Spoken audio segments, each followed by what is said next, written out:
Hi guys, welcome to today's video. Today we're going to be talking about and reviewing the Canon 100 to 400 Mark II, and this is a lens I've done a couple of videos on already, one having a first look and one talking about its compatibility with mirrorless cameras. I've just been testing it though for the review on the 1DX Mark II because it is an EF lens, so it's best to test it on an EF mount, and I've given it the best opportunity possible using it with the 1DX Mark II. So as usual, what we're going to do first is we're going to look through some of the imagery that I've got from this lens, and we'll talk through those, and at the end what I'll do is I'll go through my overall thoughts of the lens, would I recommend it, etc. If you do want to look through some of the more technical stuff with the lens, I will put links to the other videos about the 100 to 400 in the comments section down below. But yeah, let's move on, let's have a look at some of those photos now. Next one here is the Wolfpack playing here. This is one that I would never have captured on a prime lens because I had to zoom out to about 120mm to get this one here. But you can see, because I'm running, I think it was f6.3 to try and get everything in focus that I wanted to. So you got both the back walls, eyes are in focus. You've got the one on the floor in submission there, still in focus too. So overall a nice picturesque image. Because of what I was running though, I haven't been able to blur out completely the wire in the background. So that'll be, if you really cared about that, a Photoshop job just to remove that wire in the back. But overall, nice and sharp image and delivers nice impactful image there. Next one here is the Wolfpack playing here. This is one that I would never have captured on a prime lens because I had to zoom out to about 120mm to get this one here. But you can see, because I'm running, I think it was f6.3 to try and get everything in focus that I wanted to. So you got both the back walls, eyes are in focus. You've got the one on the floor in submission there, still in focus too. So overall a nice picturesque image. Because of what I was running though, I haven't been able to blur out completely the wire in the background. So that'll be, if you really cared about that, a Photoshop job just to remove that wire in the back. But overall, nice and sharp image and delivers nice impactful image there. And finally, we're going to here look at a cheetah walking towards me. I thought I'd show you something that was at maximum reach, 400mm, nice light, just to show you that at that latter end you're still getting a nice sharp image. With the Sigma Contemporary at 600mm, you'll start to see a dropping sharpness, but on the 400mm on this Canon, you've still got a very, very sharp image. The whole body here nicely in focus because it's running 6.3. Even the back legs are here in focus, but then because there's a bit of distance to the objects behind, they've got a nice blur there for out of focus. So really nice image, nice sharp eyes, everything is what you'd expect from a lens like this. So as you can see from the images I've selected and gone through just then, it's a super versatile lens. Me, who's used to using a prime lens, it did take some time getting used to the fact you can zoom in and out. And also, even when I do have a zoom lens, I have the 200 to 400, which doesn't have the extendable zoom. So when I'm up against glass, it was actually quite unusual to feel myself being pushed back as I'm zooming in and out. But I did get used to the lens pretty quickly, and you can see got some great photos from that. There's only one major gripe I have of this lens, and this is the friction dial here.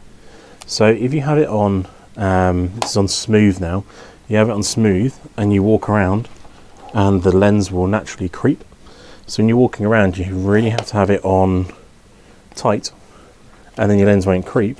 But when you have it on tight, the amount of friction sometimes you need when you're trying to do just a really quick zoom in and out, it can be really tight. So you have to then flick it back to smooth to then get that nice feel, which you can then use it as a push-pull, which is what I prefer to use it as. That is, though, the only real gripe I have with this lens, and it is a very minor one. As you can see, the image quality you can get from this is incredible. Like, as I say, I use mainly primes nowadays, and going from that to this, I was expecting to see a fairly noticeable drop in quality of image. But for a lens that is like pretty much a walk-around lens, isn't it really? I have it strapped on my Black Rapid strap. Just walk around with it, grab it when I need to, and it's delivering some pretty impressive images, nice and light, weather sealed, that sort of L lens quality that you've come to expect from Canon. So overall I'm very impressed with it. As I've said before, I've also tested this with mirrorless cameras, my R6, and it works very well with that as well. Can you still get good autofocus? It is slightly quicker on a native DSLR camera, but you are going to get that because you haven't got that adapter lagging out the communication. Especially on a zoom lens, it's not as noticeable on a prime lens, but it is definitely very much more noticeable on a zoom lens. What I am going to do as well is I'm going to try and do a video on the 200 to 400 and this lens, comparing the two, because they have pretty much the same focal length. This has a slightly shorter, so as the 100 instead of 200, but then the 200 to 400 has a built-in converter, so it goes up to 540. But this is a fair amount cheaper. Retail wise, it's like a sixth of the price compared to the 200 to 400, but second hand value wise it's about a third of the price. It's a lot lighter, so we're going to do a video on that to sort of review both of those side by side and sort of show you some imagery from both side by side on that. But would I recommend it? 100% yes. If you want something that gives you that bit more reach than 7200 would do, it's very versatile, you can walk around with it, deliver great image quality, and you want that incredible Canon L quality glass, you can't really go wrong. People who are birders and want that sort of longer reach might be wanting a bit with it, but you can always stick a 1.4 converter on there. Don't be afraid to use those converters that Canon have made and offer out to people. Like I've done a couple of videos now showing you that image quality does not decrease that crazy amount that people kind of sort of suggest it does. I use them all the time in my primes. I've used them with my 7200. When I first started photography, I used a 7200 with a ×2 converter to basically make this lens to save me money, so I still had that short range f2.8, but I could also extend out to a longer range lens as well if I want to. So don't be afraid to look at those options too. If you want me to do a video on that to show what this is like with a 1.4 or a ×2 converter, more than happy to do that as well. Just leave a comment down below, and as always, leave comments on what you want to see next, or do you have this lens and what's your thoughts on it? Do you enjoy using it? Is there anything you'd want instead of this? Is there any gripes that you find with it? So the major one for me is this smooth tight lens. I just don't think it's needed. Just make it from the factory a middle setting where it doesn't creep, but it's nice and smooth to move, and you wouldn't have a problem at all, would you? I think it's a bit more of a gimmick to sort of justify the original higher price.